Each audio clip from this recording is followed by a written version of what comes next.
بسم اللہ الرحمن الرحیم۔ السلام علیکم ورحمۃ اللہ وبرکاتہ۔ اس سے پہلے ہم نے بہت سی صنعتوں کا مطالعہ کر لیا اور دیکھ لیا بہت آسان لفظوں میں کہ کون سی صنعت کیسی ہے اور اس کا شعری اصطلاح میں کس طرح اس کا استعمال ہوتا ہے۔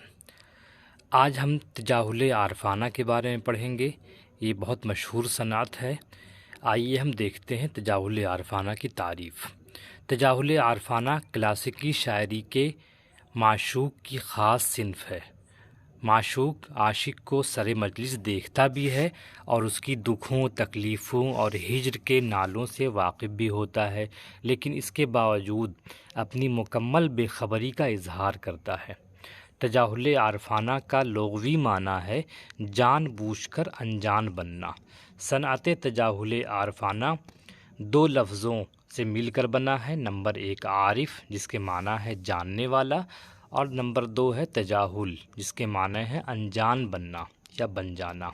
شعری اصطلاح میں تجاہل عارفانہ کا معنی ہے جان بوجھ کر انجان بننا، یعنی کسی چیز کی نسبت باوجود علم کے اپنی ناواقفیت کا اظہار کرنا تاکہ اس کی تعریف میں مبالغہ کیا جا سکے، لیکن تجاہل کسی نہ کسی لطیف نقطے پر مشتمل ہونا چاہیے، جیسے کہ اس شعر میں صنم کہتے ہیں تیرے بھی کمر ہے، کہاں ہے، کس طرف ہے اور کدھر ہے۔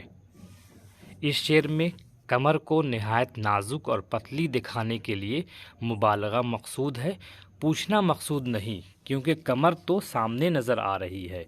یا پھر میر تقی میر کی مشہور غزل کا یہ شعر، لطف اس کے بدن کا کیا کہوں میر، کیا جانیے جان ہے کہ تن ہے۔ اس شعر میں شاعر اپنے محبوب کے بدن کی تعریف کر رہا ہے اور جان بوجھ پر انجان بننے کی کوشش کر رہا ہے۔ یہ بھی جتنی صنعتیں ہم پڑھ رہے ہیں، یہ کلاسیکی شعری اصناف کی خاص پہچان ہوتی ہے۔ اس پر ہم کبھی تفصیل سے بات کریں گے کہ کلاسیکی شعری اصناف کیا ہے اور کلاسیکی شعریات کو کس ادوار میں ہم دیکھ سکتے ہیں اور اس کی کیا درجہ بندی ہو سکتی ہے۔ کسی آئندہ ویڈیو میں انشاءاللہ اس پر ہم تفصیل سے بات کریں گے۔ تب تک کے لیے اجازت دیجیے۔ خدا حافظ۔